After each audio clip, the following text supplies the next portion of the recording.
നമസ്കാരം. എ.ഡി.എം. നവീൻ ബാബുവിന്റെ മരണവുമായി ബന്ധപ്പെട്ട കേസ് CBIക്ക് വിട്ടിരിക്കുന്നു. നവീൻ ബാബുവിന്റെ കുടുംബം ദീർഘകാലമായി ഉന്നയിക്കുന്ന ആവശ്യം പരിഗണിച്ചാണ് ഇത്തരത്തിൽ ഈയൊരു നടപടി സർക്കാർ സ്വീകരിച്ചിരിക്കുന്നത്. നിലവിലെ പോലീസ് അന്വേഷണത്തിൽ കുടുംബം അതൃപ്തി പ്രകടിപ്പിക്കുകയും സംഭവത്തിന് പിന്നിൽ ദുരൂഹത സംശയിക്കുകയും ചെയ്ത പശ്ചാത്തലത്തിലാണ് കേന്ദ്ര ഏജൻസിയുടെ അന്വേഷണം ആവശ്യപ്പെട്ടത്. പുതിയ സർക്കാർ അധികാരമേറ്റ ശേഷം CBI അന്വേഷണത്തിന് ശുപാർശ ചെയ്യുന്ന ആദ്യ കേസാണിത്.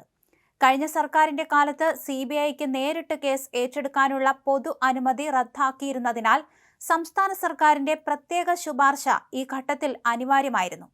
കേസ് CBIക്ക് വിട്ടുകൊണ്ടുള്ള ഔദ്യോഗിക വിജ്ഞാപനം ഉടൻ തന്നെ പുറത്തിറങ്ങുകയായിരുന്നു. എന്തായാലും ഈയൊരു ശുപാർശ ലഭിച്ചതോടെ കേസ് ഏറ്റെടുക്കുന്ന കാര്യത്തിൽ CBI അന്തിമ തീരുമാനമെടുത്തു കഴിഞ്ഞു. അതേസമയം 13 പുതിയ സാക്ഷികളെ കൂടി ഉൾപ്പെടുത്തി നവീൻ ബാബു കേസിൽ പോലീസ് തയ്യാറാക്കിയ തുടരന്വേഷണ റിപ്പോർട്ട് വിചാരണ കോടതിയിൽ സമർപ്പിച്ചു.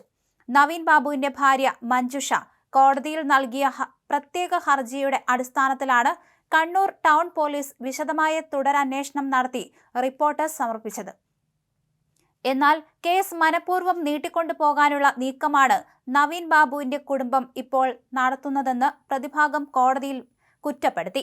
മുൻപ് പോലീസിന് സമർപ്പിച്ച കുറ്റപത്രത്തിലെ 13 പ്രധാന പിഴവുകൾ അക്കമിട്ട് ചൂണ്ടിക്കാണിച്ചായിരുന്നു തുടരന്വേഷണം വേണമെന്ന ആവശ്യവുമായി മഞ്ജുഷ വിചാരണ കോടതിയെ സമീപിച്ചത്. തുടർന്ന് കഴിഞ്ഞ മെയ് 16-നാണ് ഹർജിയിൽ വ്യക്തമാക്കിയ 4 പ്രധാന കാര്യങ്ങളിൽ അടിയന്തരമായി തുടരന്വേഷണം നടത്താൻ കോടതി പോലീസിന് ഉത്തരവ് നൽകിയത്. എന്തായാലും ഇപ്പോൾ കേസ് CBI ഏറ്റെടുത്തിരിക്കുകയാണ്.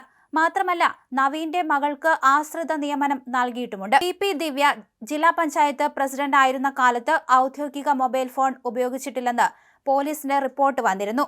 മുൻ ADM നവീൻ ബാബുവിന്റെ മരണവുമായി ബന്ധപ്പെട്ട തുടരന്വേഷണ ഉത്തരവിൽ ദിവ്യയുടെ ഔദ്യോഗിക മൊബൈൽ ഫോണിന്റെ വിവരങ്ങൾ കൂടി ശേഖരിക്കണമെന്ന് തലശ്ശേരി അഡീഷണൽ സെഷൻസ് കോടതി നിർദ്ദേശിച്ചിരുന്നു.